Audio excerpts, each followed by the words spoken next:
Un marché dans le nord de la France. Au milieu des clients, des familles roms. Certains mendient.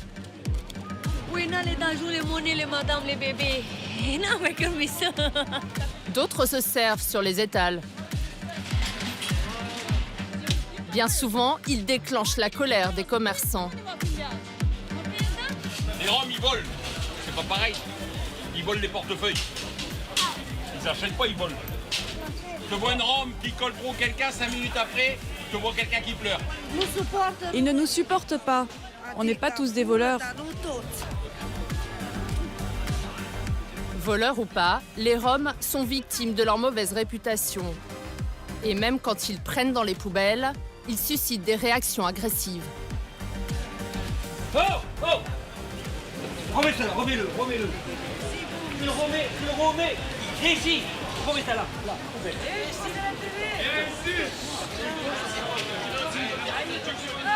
Vous comprenez pas qu'on leur donne après quelque chose de mangeable, qu'ils peuvent manger, non, ils veulent manger ça et donner à des enfants qui vont être malades. On a un truc qui n'est pas comestible. Oui, bonjour. Mais certains commerçants sont plus compréhensifs. Un restaurateur accepte de laisser à cette femme une assiette que ses clients n'ont pas terminée. Grâce à ce commerçant, cette femme va prendre son repas.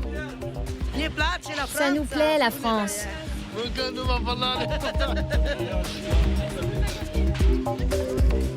À la fin du marché, les Roms récupèrent les invendus. Ils repartent ainsi avec des provisions pour la semaine.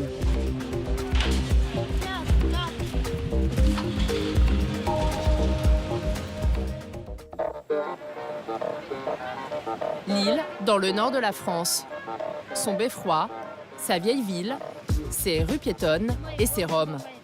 Après Paris, Lille est la ville qui concentre le plus de Roms en France. Ils sont plus de 3000 à vivre dans l'agglomération. Et le moins qu'on puisse dire, c'est qu'ils ne sont pas bien vus par la population locale. Mendicité, incivilité, récupération dans les poubelles. Les Roms provoquent la colère des ch'tis, pourtant réputés pour leur sens de l'hospitalité.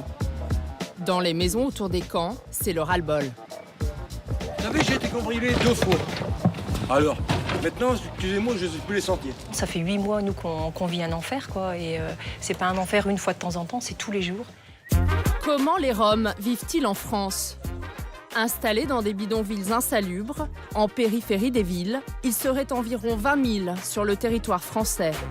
Leur vie est faite de débrouilles au quotidien. Ici, c'est préparer les manger. Pour sortir de la misère, certains n'hésitent pas à entrer dans l'illégalité. Vol, cambriolage, réseau d'exploitation d'enfants.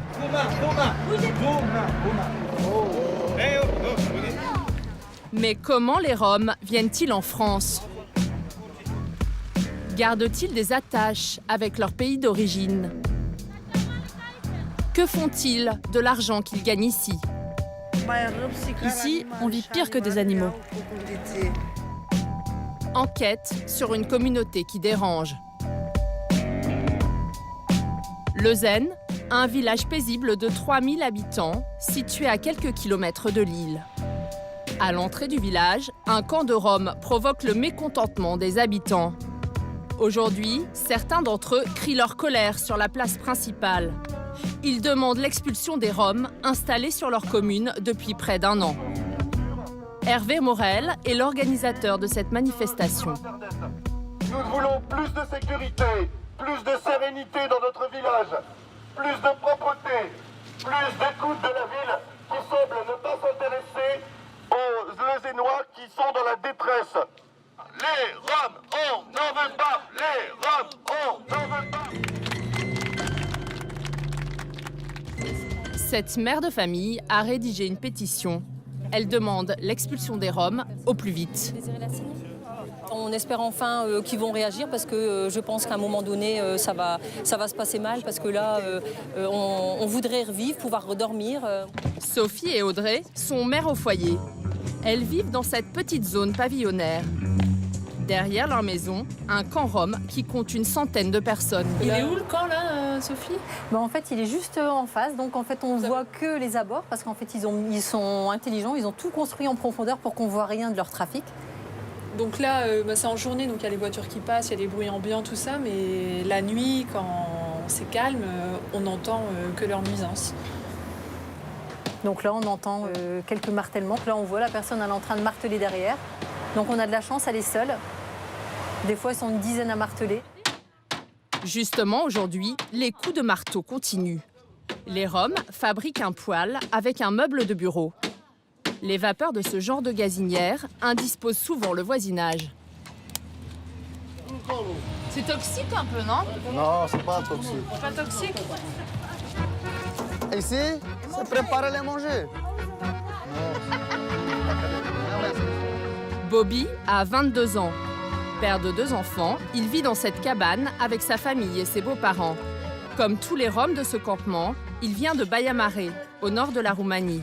Cela fait maintenant 7 ans qu'il habite en France, depuis l'entrée de la Roumanie dans l'Union européenne. On m'a dit que c'était mieux de vivre en France, car tu peux chercher de la ferraille. Et c'est vrai qu'ici, en 2 semaines, je ramasse la ferraille, je la vends et je me fais un peu d'argent pour vivre. En Roumanie, il n'y a pas de ferraille. Quand tu fais les poubelles, la police te frappe. La police te frappe?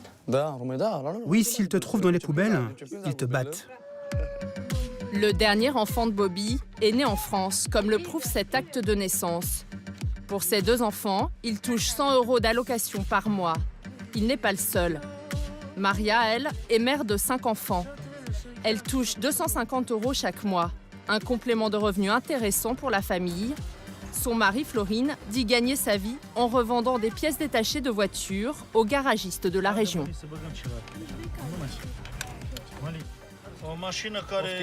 C'est une voiture que j'ai achetée à un particulier. Une voiture qui a été radiée et qui n'est plus en circulation. Je l'ai récupérée pour rien et après je revends les pièces. Je me débrouille très bien. Un travail au noir qui lui rapporterait 800 € par mois, soit plus de 1000 € avec les allocations.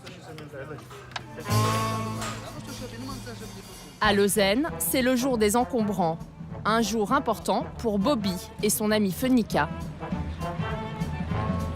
Bonjour, chef. S'il vous plaît, la ferraille. Les 2 hommes cherchent tous les objets qui contiennent du métal. Ça, les ferrailles? Ah, il y a de la ferraille là-dedans? Oui. C'est ferraille.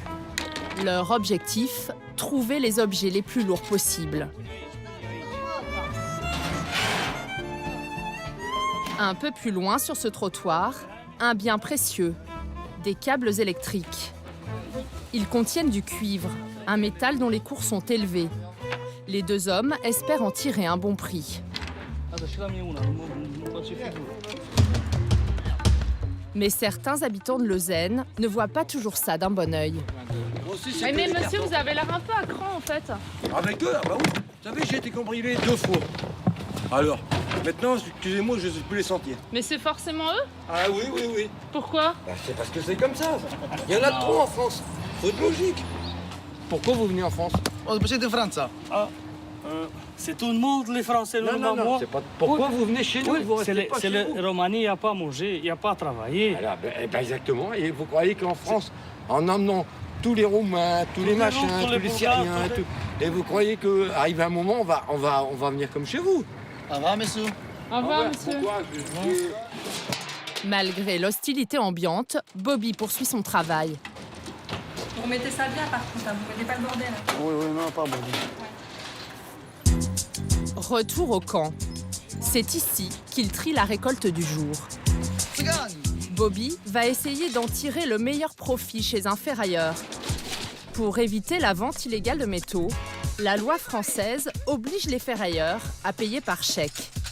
Bobby n'a pas de compte en banque et préfère prendre du cash. Pour ça, il lui suffit de parcourir quelques kilomètres. Direction la Belgique.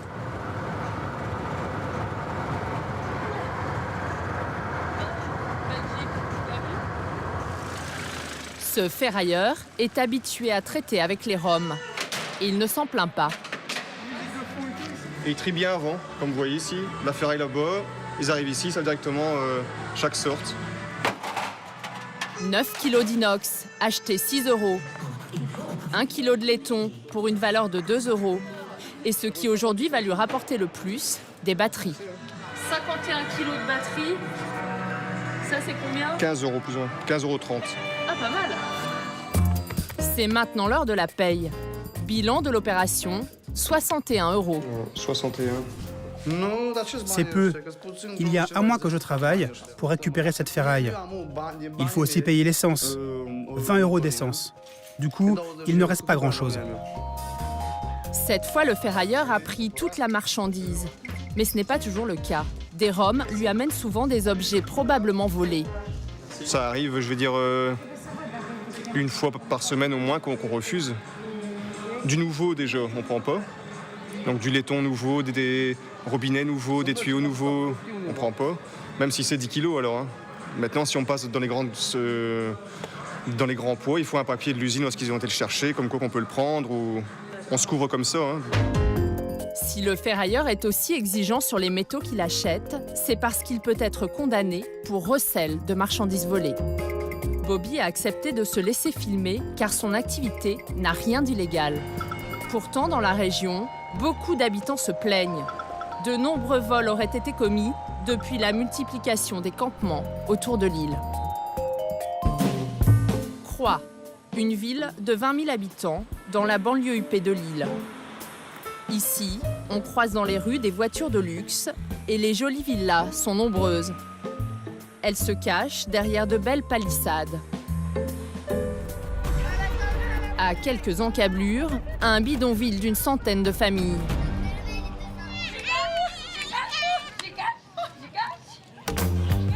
Depuis l'arrivée des Roms, Damien Hackett est sur ses gardes.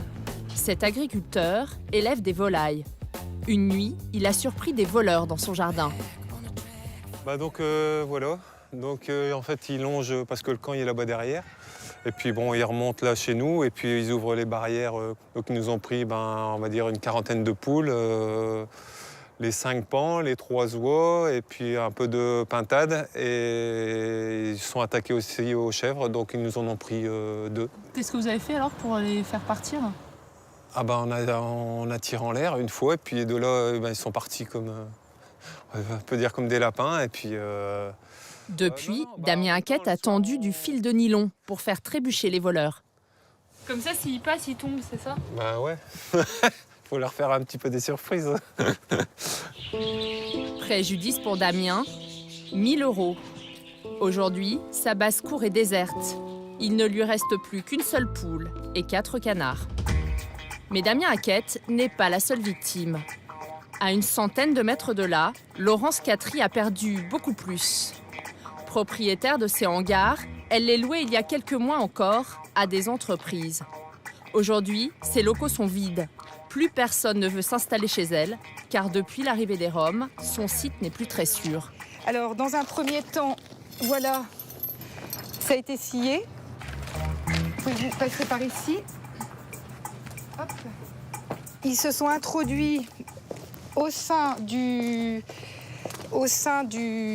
groupe frigorifique et ils ont pris, donc, vous voyez là, les tuyaux en cuivre qui ont été dérobés, et ainsi que les condensateurs. Préjudice pour Laurence, 50 000 €. Omar, qui travaille avec elle, a surpris les voleurs en flagrant délit. C'était des Roms venus du camp voisin. Il y en avait un qui faisait le guet ici, 3 adultes, un enfant. Ils m'ont laissé l'enfant derrière eux et les trois adultes, ils sont partis en courant par ici. Donc en courant, voilà ce que j'ai trouvé. La barrière carrément cassée. D'ailleurs, ils sont encore là, les groupes. Ils sont encore dans le fameux trou.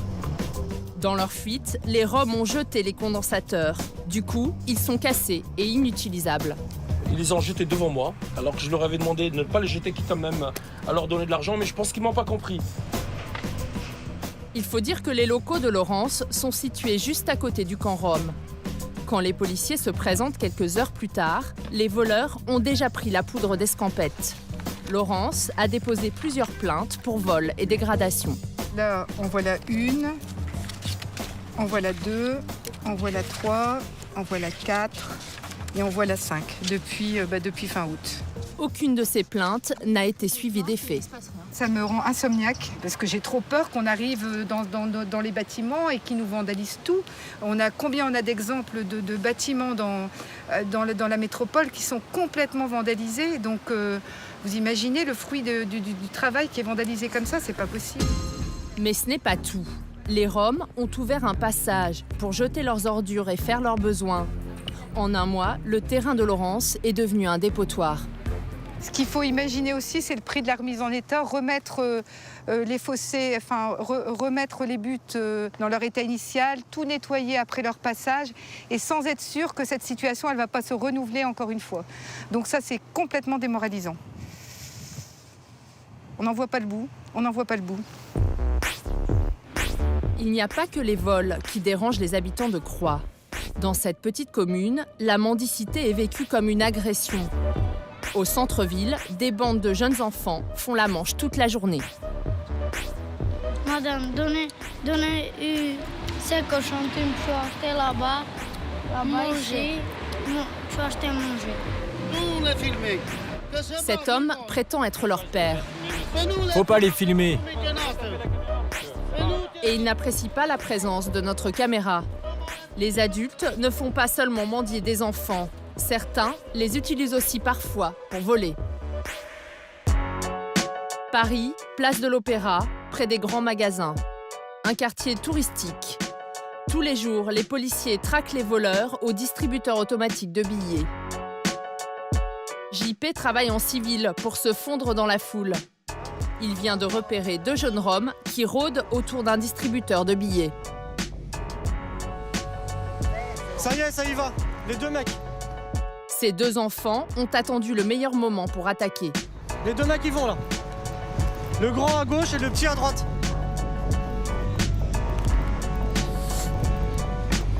Ça y est, ça a appuyé. Ça a appuyé sur le bouton, hein. Ça reste à proximité de la meuf. Le plus grand à gauche a déjà appuyé sur le montant. La carte bleue de la jeune femme ressort. Elle pense que l'opération est annulée, alors qu'en fait, les billets sortent du distributeur. Les voleurs s'en emparent quand JP intervient.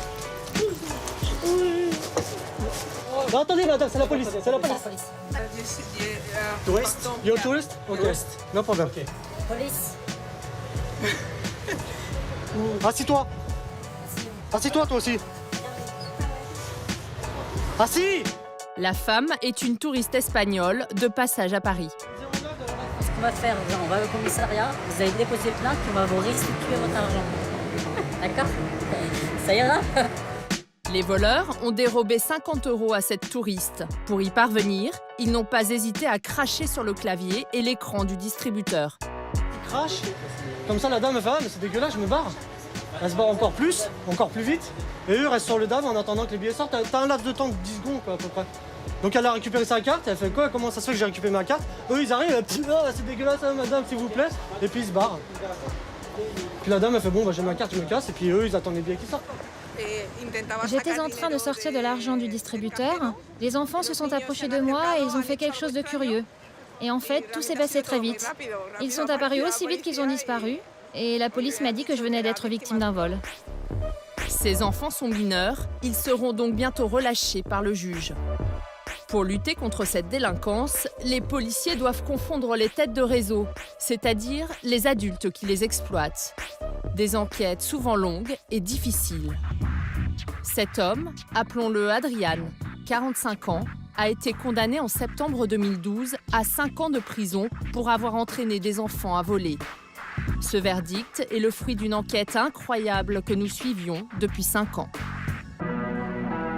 L'affaire commence dans les locaux de l'unité de recherche et d'investigation. Une équipe de policiers s'attaque à une bande de jeunes Roms qui opèrent sur plusieurs arrondissements de Paris.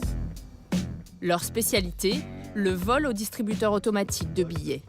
C'est Agathe qui dirige cette enquête. Donc là, on voit bien que la victime, elle effectue son code. Lui, il attend que le code soit tapé pour ensuite approcher sa pétition ou son journal. Une fois que le code est tapé, ensuite appuyer tout seul sur la touche retrait. Hop. La dame, elle reprend sa carte, affolée, elle s'en va. Et lui qui a déjà appuyé sur la touche retrait, hop, il récupère l'argent, il le met dans la bouche et il s'en va. S'il met les billets dans la bouche, c'est pour les avaler en cas d'interpellation. Ça, c'est une autre équipe, ça. Une autre équipe, plus violente. Quand les victimes ne se laissent pas faire, les voleurs peuvent même être agressifs. Hop là, ah ouais, ouais. Qui est tombé, là. Le buteur, l'autre il protège. Ah, c'est le descendre, là. Ah ouais, là, carrément. Hop, il bouffe le fric, il s'en va. Grâce à ces images de vidéosurveillance, les enquêteurs identifient les jeunes voleurs. Mais le plus difficile est de les localiser. Ils habiteraient dans des bidonvilles en Seine-Saint-Denis. Il y a des vols tous les jours et plusieurs par jour. Donc au début, c'était un de temps en temps. Maintenant, c'est vraiment un fléau. Agathe s'équipe d'une caméra cachée qui va lui permettre de filmer discrètement dans le camp. Pour entrer, les policiers ont trouvé un prétexte. Bonjour. Ils disent qu'ils viennent pour faire un recensement. Dès l'entrée, ils sont bloqués par le Boulibache, le chef du camp. Et c'est beau, personne que c'est parti. Tous les mois, on vient, on dit le nombre d'enfants. Tous les mois. Non, ça sert à rien. Plus personne n'entre là, c'est fini, monsieur. On est 670 personnes, c'est tout. Non, c'est fini. C'est fini. Merci. Bonne journée. Merci. Allez, merci beaucoup. Bon courage. Les policiers n'insistent pas. Agathe a réussi à tourner quelques images. De retour au commissariat, avec son équipe, elle va les comparer au fichier des jeunes voleurs. Voilà, hop là, tac. Là, Radoumi suit. Donc là, il y a l'objectif. C'est pas sûr, mais il y a des grandes chances pour qu'ils soient tous dans ce camp-là, du coup. Ce qui nous manque, ce sera celui-là surtout. Oui, déjà, on a lui. On en a 1, 2, 3, 4 sûrs. C'est tout. Sur les 12 délinquants, les policiers en ont identifié 4 dans ce camp. L'interpellation est prévue pour le lendemain à l'aube. Il est 5 h du matin. 80 policiers et gendarmes sont réquisitionnés. Le commissaire va faire son briefing. Il insiste sur le caractère mafieux du réseau qu'ils veulent démanteler.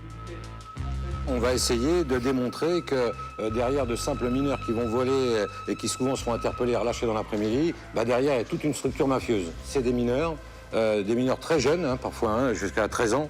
Ce sont des gens qui sont victimes, ils sont auteurs mais en même temps victimes puisqu'ils sont exploités. Donc c'est une affaire qui a un certain retentissement. Donc je compte sur vous. Les forces de l'ordre encerclent le camp et entrent dans le bidonville. Un hélicoptère éclaire les lieux avec un projecteur. Chaque cabane, chaque tente doit être visitée.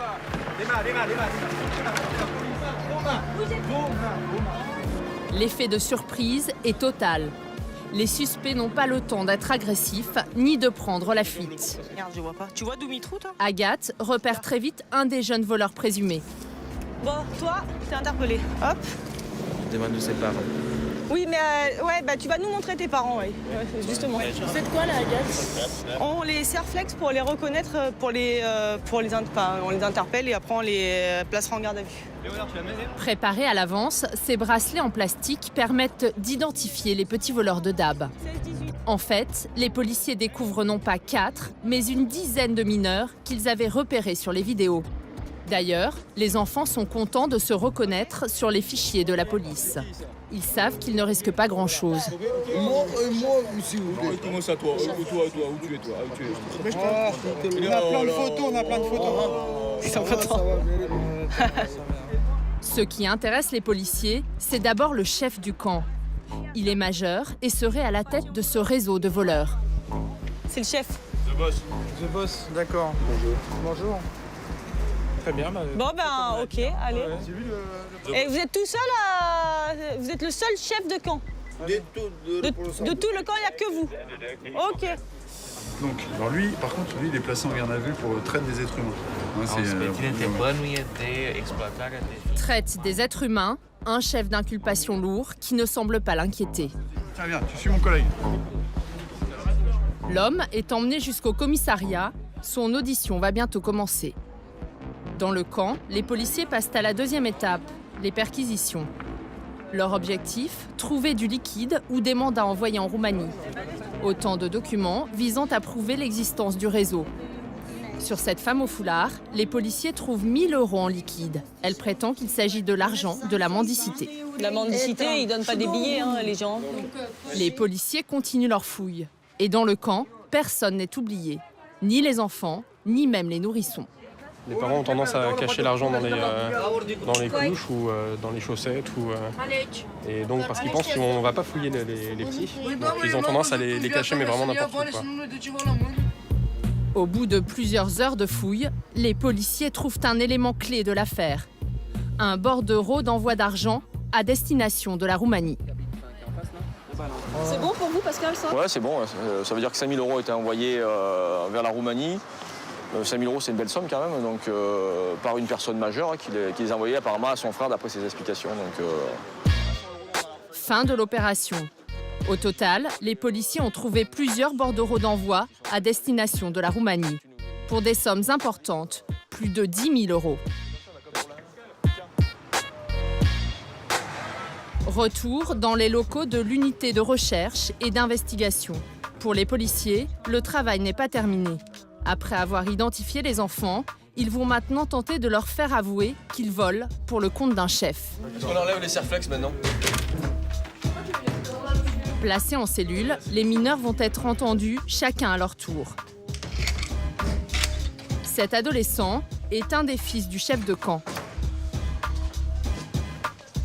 Est-ce qu'ils sont venus de leur plein gré en France ou ils ont été amenés par quelqu'un qui leur a dit qu'ils étaient obligés de venir ici?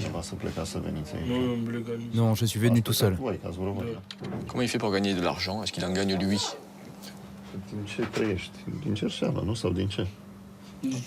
Je fais la manche. Au bout d'une heure d'audition, l'enquêteur perd patience. Mais si tu me dis non à chaque fois, personne ne m'oblige. Je vole pas, je fais la manche. C'est pas vrai. Je sais que ce n'est pas vrai. On perd du temps. Son papa envoie de l'argent en Roumanie. On a trouvé ce matin, d'accord? Beaucoup d'argent. On sait que vous volez, vous donnez, et ça part. C'est pas pour acheter les vêtements. Ça, c'est des associations qui donnent. C'est pas acheter ça en magasin. L'adolescent finit par reconnaître qu'il vole. Mais il affirme qu'il agit pour son propre compte. Ses parents ne seraient au courant de rien. Tous les enfants vont tenir le même discours. Au terme de plusieurs mois d'enquête, les policiers évaluent les sommes volées par les enfants à plus de 100 000 €. Le tribunal de Paris a condamné le chef et 4 autres adultes à des peines de 5 à 6 ans de prison. Quant aux enfants, ils ont été placés en centre éducatif ouvert, d'où ils sont sortis très rapidement. À Paris, 9 affaires comme celle-ci sont actuellement en cours. En France, 400 camps sont installés autour des grandes villes, principalement en région parisienne. Pour lutter contre leur implantation, le gouvernement procède à des mesures d'expulsion. L'an dernier, 165 camps ont été évacués. C'est 2 fois plus qu'en 2012. Retour à Croix, dans le Nord. Le camp que nous avions filmé quelques semaines plus tôt est encerclé par la police. Les journalistes sont tenus à distance. Pour l'instant, là, c'est interdit. Là. Tous les journalistes sont ici. Enfin, tous les journalistes, pour l'instant, ils sont là-bas. Les Roms ont quelques minutes pour faire leurs affaires.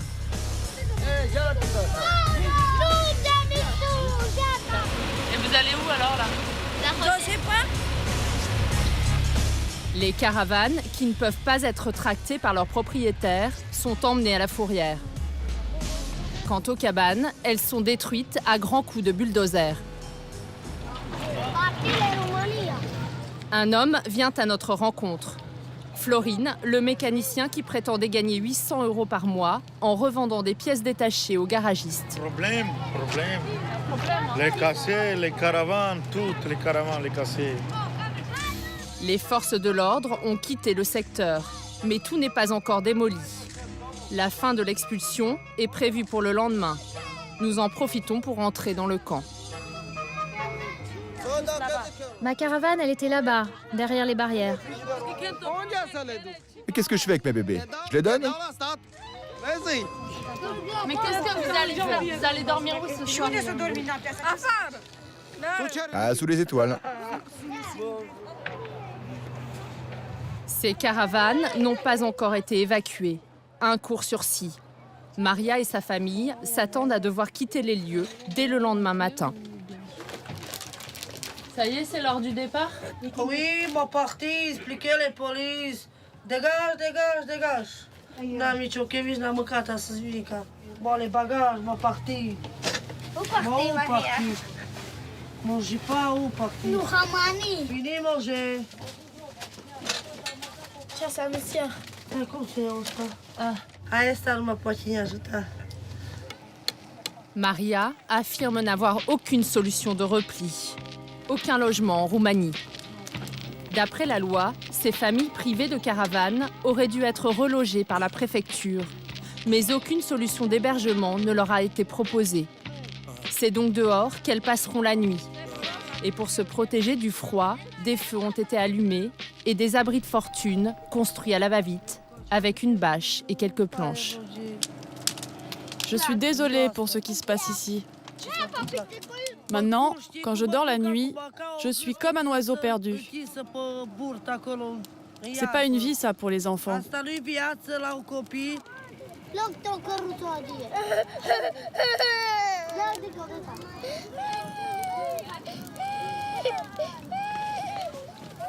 Ces expulsions ne les découragent pas pour autant.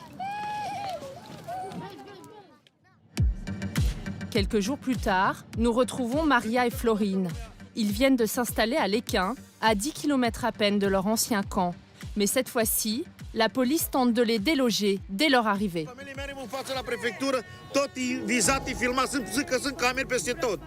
Ils disent sans décision du tribunal, ils veulent pas partir. Eh ben, on reviendra demain matin.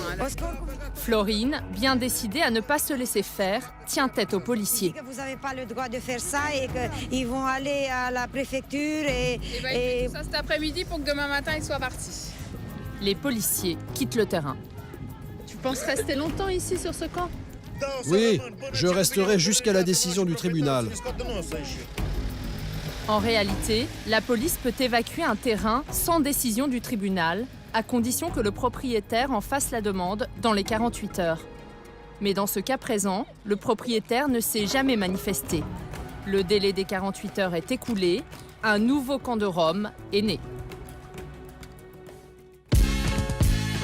Certains des Roms expulsés décident de repartir quelques semaines en Roumanie. Depuis l'entrée de ce pays dans l'Union européenne, les Roms ont le droit de circuler librement dans toute l'Europe. Et vous allez voir que les allers-retours sont soigneusement organisés. Chauffeurs, voitures, tarifs, tout est prévu et le système fonctionne parfaitement bien. Nous avons réussi à identifier un de ces réseaux. Nous sommes dans la banlieue parisienne. Cet homme a accepté de nous emmener jusqu'en Roumanie. Tarzan est chauffeur. Il se prépare pour un long voyage. Il possède 2 camionnettes, une jaune et une blanche, conduites par un employé. Tarzan soigne le service. Il va chercher ses clients à domicile dans les camps.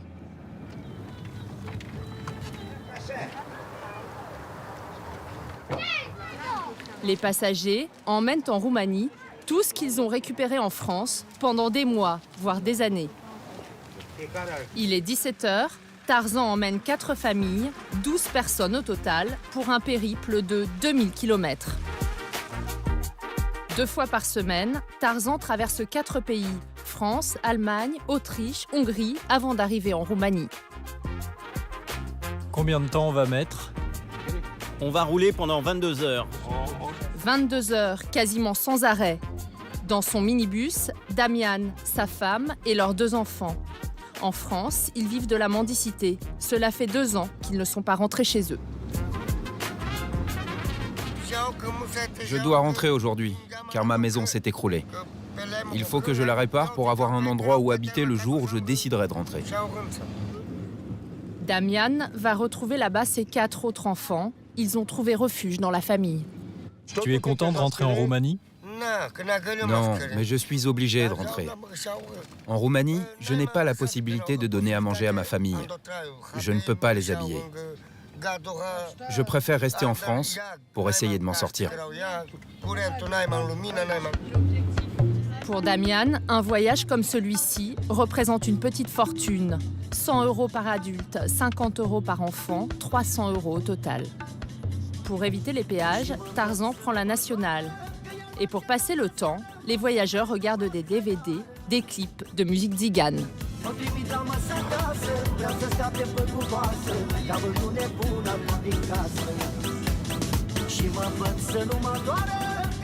Après une nuit de trajet, nous arrivons en Autriche. Cela fait 15 heures que nous roulons. C'est la première étape.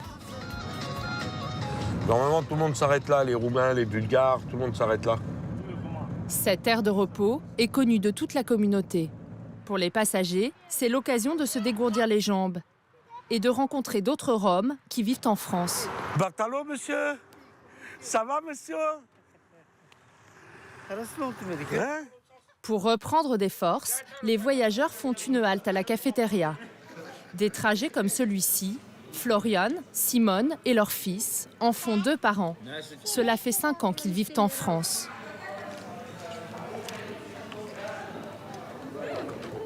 Une demi-heure plus tard, il faut déjà repartir. Et Misto Odrom, Misto San, Odrom Misto.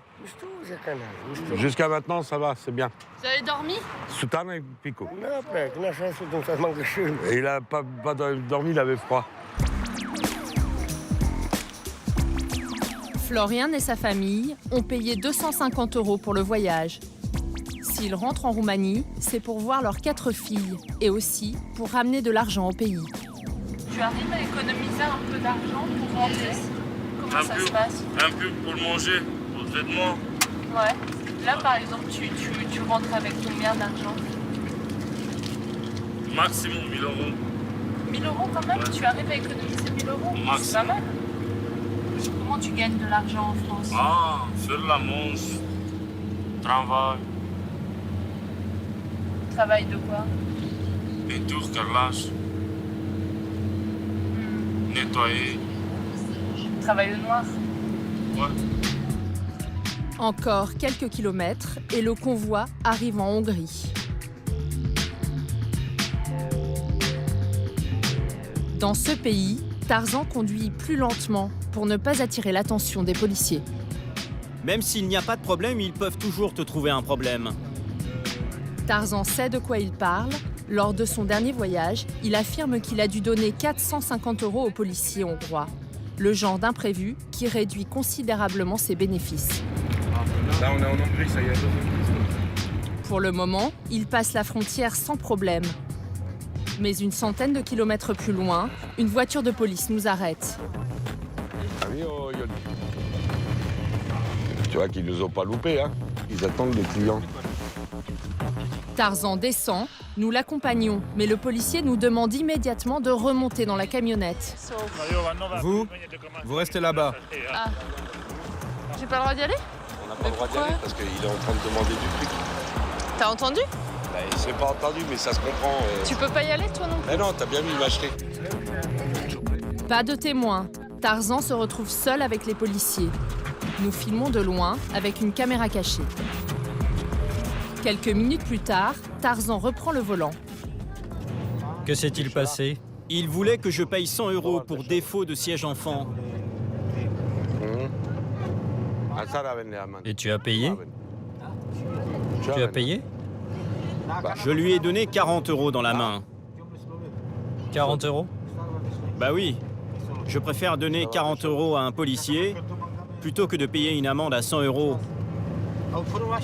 Ouais. Tu vois, finalement, la corruption, ça arrange tout le monde.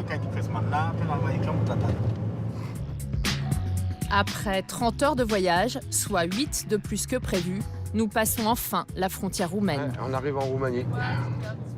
C'est à Tinca, à l'ouest du pays, que Tarzan dépose sa première passagère. Il s'arrête juste devant chez elle. Pour le chauffeur, c'est maintenant l'heure de se faire payer. C'est 100 € pour la dame. Il est minuit, Tarzan repart pour déposer les autres passagers. Combien tu gagnes pour 8 personnes? Je me fais entre 400 et 500 euros. À raison de 2 voyages par semaine, Tarzan gagnerait donc plus de 3 000 euros par mois, net d'impôts. C'est maintenant au tour de Florian et Simone d'arriver à la maison. À notre grande surprise, ici, ils ne vivent pas dans une baraque en planches, mais dans une vraie maison, en briques, avec l'électricité et tout le confort. Après 4 mois d'absence, ils retrouvent leurs 4 filles, laissées sur place. Tu es contente? Ah oui, oui. Oui, c'est normal, non? Bah oui. C'est 4 mois. Moi, pour mes enfants, partir en France pour les faire la manche, pour arriver ici, pour les donner manger, les donner vêtements, les donner... Mais pour le moment, Simone a du travail. Elle doit ranger tout ce qu'ils ont ramené de France. Ici, avec moi pour le bébé. Ici, c'est comme ça de la vaisselle? Pour le, oui. Vaisselle? Ici, oui, vaisselle. Ici, c'est comme ça pour le bébé, pour moi. Des ici, chaussures? Oui, des chaussures. Et ici, c'est, moi, je sais pas, c'est comme ça pour les manger, pour les... Des couvertures, des draps? Des couvertures, il n'y en a plus. Et dis-moi, tu as trouvé ça dans les poubelles, dans la rue en France? Oui. C'est ça? Oui. Tu vas pas acheter? Trop cher? Récupérer. Pour les poubelles. Tu peux l'ouvrir rapidement comme ça, le dessus pour me montrer? Demain. C'est compliqué. Demain. Ok. Demain. D'accord. Moi, pas. D'accord. Demain, on va arriver, il est filmé. Ok, ça marche. Alors on viendra demain après-midi. Ok. Le lendemain, nous retournons voir Simone et Florian. Ils vivent à l'entrée du quartier Rome. Nous remarquons de belles villas et aussi plusieurs maisons en construction, dont celle de Simone et Florian. C'est grâce à l'argent gagné en France que les Roms financent leurs travaux. Mais nous allons découvrir qu'ils n'ont pas très envie d'en parler. T'es sûr qu'il est pas là, Florian? Je peux pas lui dire un mot? Non, ou pas, tu voulais parler. Il veut pas me parler. Mais tu peux pas me donner juste une raison, me dire juste pourquoi? Non, tu veux pas me dire? Au moins que je comprenne. Bon. Désolée. Merci. Au revoir. Au revoir. Ici, pas filmé. Ouais, j'ai compris. Ce que Simone ne veut pas nous montrer, c'est sa grande maison en construction. Une villa qui n'a rien à voir avec la vie de mendiante qu'elle mène en France. Mais tous les Roms n'habitent pas dans de belles maisons. En Roumanie, la plupart d'entre eux vivent dans des ghettos, à la lisière des villes. Tinca est une bourgade rurale de 20 000 habitants. Ici, comme partout, les Roms sont regroupés dans le même quartier. Un quartier abandonné où les ruelles ne sont même pas goudronnées. Les maisons sont vétustes. La pauvreté est partout. C'est ici que vit Damian, un des Roms avec lequel nous avons voyagé. Cette maison en torchis, c'est tout ce qu'il possède. Il est revenu en Roumanie pour la réparer. Avec de l'eau et de la terre, il colmate les brèches. La pluie a creusé et ça a fait rentrer l'eau à l'intérieur. Mais ce n'est pas tout. Les planches de la toiture ont été enlevées. Des voleurs ont profité de son absence pour s'introduire dans la maison. Tout ce qu'il y avait dans l'armoire, les couvertures, les oreillers, les vêtements, ils ont tout pris. En attendant de remettre sa maison en état, Damian et sa famille vivent chez sa cousine, une mère de 5 enfants. Une seule pièce à vivre pour 11 personnes. L'espace est restreint. À peine arrivé dans son village, Damian regrette déjà la France. La vie est meilleure là-bas, parce qu'on arrive à se débrouiller pour manger. Alors qu'ici, on n'y arrive pas du tout. En France, j'allais faire la manche. Je récupérais à manger sur les marchés. Mais alors, Damian, comment tu fais ici pour manger avec tes enfants? Je ne sais pas. Je ne sais pas comment je vais faire. Le problème, c'est qu'il n'y a pas d'argent. Il n'y a pas d'argent pour acheter du pain. Comme il n'y a pas de travail, il n'y a pas d'argent. On n'a rien mangé aujourd'hui. Damian n'a qu'une obsession, faire bouillir la marmite. À cette saison, la seule façon de gagner de l'argent, c'est la cueillette des champignons. Alors, au petit matin, Damian, sa fille et sa nièce quittent le village. C'est en charrette qu'ils se rendent jusqu'à la forêt, située à 2 km de là.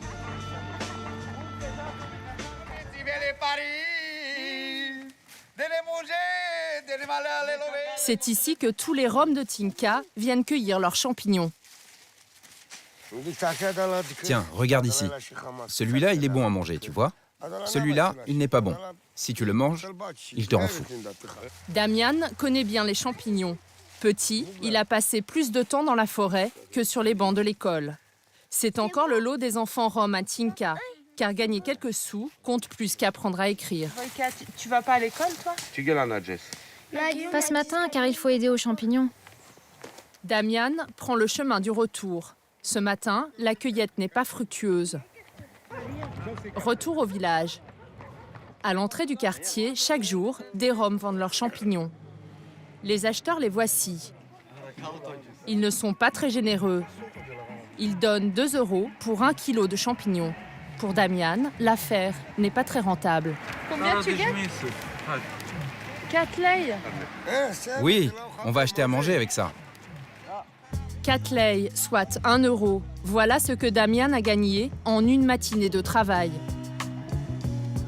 Alors, de retour à la maison, le déjeuner est léger. À Tinka, les Roms ont peu d'opportunités de travail. Pourtant, à une autre époque, tous les Roms avaient un emploi. C'était sous la dictature de Ceausescu, une époque que Damian regrette même aujourd'hui. Il y avait les fermes coopératives. On était tous engagés sur les chantiers, dans les fermes. Il y avait du travail partout. Tu as connu ce temps-là? Oui, j'étais embauché à l'époque. Pendant 6 ans, Damian a touché un salaire de 400 € par mois. À la fin de la dictature, les coopératives ont fermé, laissant sur le carreau des milliers de familles roms. Aujourd'hui, le marché de l'emploi est réservé en priorité aux Roumains. Partout en Roumanie, les Roms sont des parias, victimes d'un racisme ouvertement affiché. À Baia Mare, une ville industrielle à 200 km au nord de Tinka, le maire a même construit un mur pour séparer le quartier rom du reste de la ville. Derrière ce mur, un ensemble de barres d'immeubles vétustes. À l'entrée, un jeune toxicomane sniffant du solvant industriel. Pour en savoir plus sur cette discrimination, nous interrogeons les habitants du quartier. Personne n'accepte d'en parler ouvertement. Nous utilisons donc une caméra cachée. Cet homme est roumain et il nous dit à quel point il est content que ce mur ait été construit. Ici, tu vois, avant qu'il y ait le mur, ils jetaient leurs déchets partout, et même sur la route. Il est très bien ce mur, très bien. Avant, j'avais peur de passer ici, même en voiture, parce qu'on se faisait caillasser. Je vais vous montrer dans quelle crasse ils vivent. Entre les immeubles, des tas d'immondices. Les camions poubelles passaient ici avant. Mais une semaine après, c'était à nouveau comme ça. Et après, ils disent que la mairie ne fait rien pour eux. Mais tout à coup, une voix d'enfant nous interpelle. Incroyable! À la fenêtre, Florina, l'une des filles de Maria et Florine, la famille que nous avions rencontrée à Croix. Souvenez-vous, nous les avions filmés au moment de l'évacuation du camp. La petite nous invite à visiter l'appartement qu'elle dit occuper avec sa famille. Nous traversons des couloirs crasseux et sombres.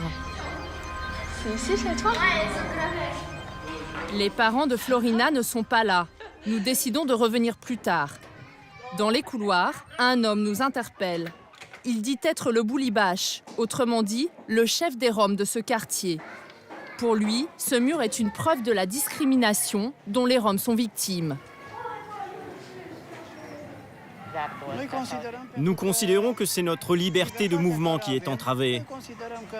Il n'y a aucun endroit où on sépare les gens en fonction de leur ethnie. Franchement, est-ce que vous connaissez en Europe un endroit où les gens sont entourés d'un mur à cause de leur nationalité ou de leur ethnie? Quelques minutes plus tard, nous retrouvons Maria au milieu de cette décharge à ciel ouvert, le seul point d'eau du ghetto. Maria a quitté le quartier il y a 2 ans. Elle le retrouve dans le même état d'insalubrité. Il y a plein de microbes. C'est sale, je suis malade, j'ai de l'asthme, l'odeur me gêne. On vit dans des conditions pires que les animaux. Même les animaux, ils sont mieux traités. Mais alors, pourquoi Maria est-elle rentrée en Roumanie? Nous la suivons jusqu'à son appartement. Elle nous raconte alors une histoire invérifiable. Elle aurait quitté la France parce qu'elle aurait été agressée et volée par un autre Rom de son campement. Il est rentré un soir dans ma caravane et il m'a pris de l'argent. Il m'a pris 10 000 euros. Tout l'argent qu'on avait économisé pendant 2 ans en France. Maria en profite pour nous demander 500 euros afin de meubler son appartement. Tu peux nous aider pour qu'on achète un lit? Donne-nous de l'argent pour les enfants qui n'ont pas mangé. Maria se met même à pleurer en nous racontant une nouvelle fois l'histoire de son agression. Cette fois-ci, les enfants sourient.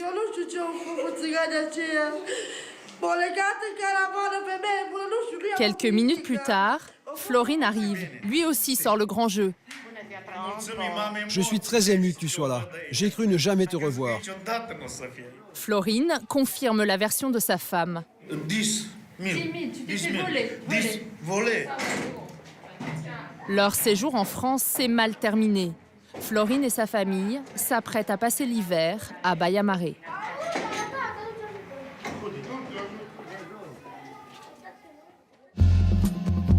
Pour inciter les Roms à rester en Roumanie, certaines villes de France ont lancé une opération originale. Par exemple, la ville de Lyon, qui compte une forte communauté rome, investit beaucoup d'argent à Tinka pour améliorer la vie quotidienne des habitants. C'est Marinelle, une figure du ghetto rome, qui est chargée de mettre en œuvre le projet. On a installé le courant avec les Français. Il y a 1 an encore, ce quartier était plongé dans l'obscurité dès la nuit tombée. Mais aujourd'hui, les rues principales et une 50aine de maisons bénéficient de l'électricité. Ça c'est bien, alors ça change tout. Le courant, c'est la joie. Combien ça coûte alors par mois finalement le courant? 10 à 20 euros par mois. S'il n'y a pas d'argent, il n'y a pas de courant. 20 euros, une somme importante pour ces familles très pauvres qui n'ont pas toujours les moyens de payer leurs factures. Autre amélioration apportée par la ville de Lyon, le tout à l'égout. Mais ce dont Marinelle est le plus fier, c'est cette grande maison, un centre flambant neuf avec machine à laver, douche, toilette. Au total, la ville de Lyon a versé plus de 300 000 euros pour ces installations. Ce programme est basé sur l'hygiène, parce que c'est un aspect très important de l'éducation. Nous avons remarqué qu'il y avait une grande discrimination des Roms vis-à-vis de leur aspect vestimentaire et de leur hygiène. Et c'est pour cela que nous avons commencé le programme de cette façon-là. Les investissements français inciteront-ils les Roms à rester au pays? Pas si sûr. De nouveaux convois repartent tous les jours vers la France. Dans ce jardin public, un groupe de Roms attend le minibus de Tarzan. Parmi eux, Dana, 15 ans. Après un mois passé en Roumanie, elle repart déjà en région parisienne. Mon sac, c'est ça. Un tout petit sac de voyage, car l'essentiel de ses affaires est resté en France. Ah, donc ça fait longtemps que tu vis en France en fait? Ouais, ça fait comme ça. 8 ans? 8 ans qu'elle mendie en France, dans les rues de Paris. Et Dana repart toujours avec le sourire. C'est pas marrant de faire la manche, non? S'il donne, tant mieux. Sinon, c'est toujours mieux qu'ici. Quelques minutes plus tard, les camionnettes de Tarzan arrivent. Tout le monde embarque. Dans une vingtaine d'heures, ils seront de retour dans les rues de Paris.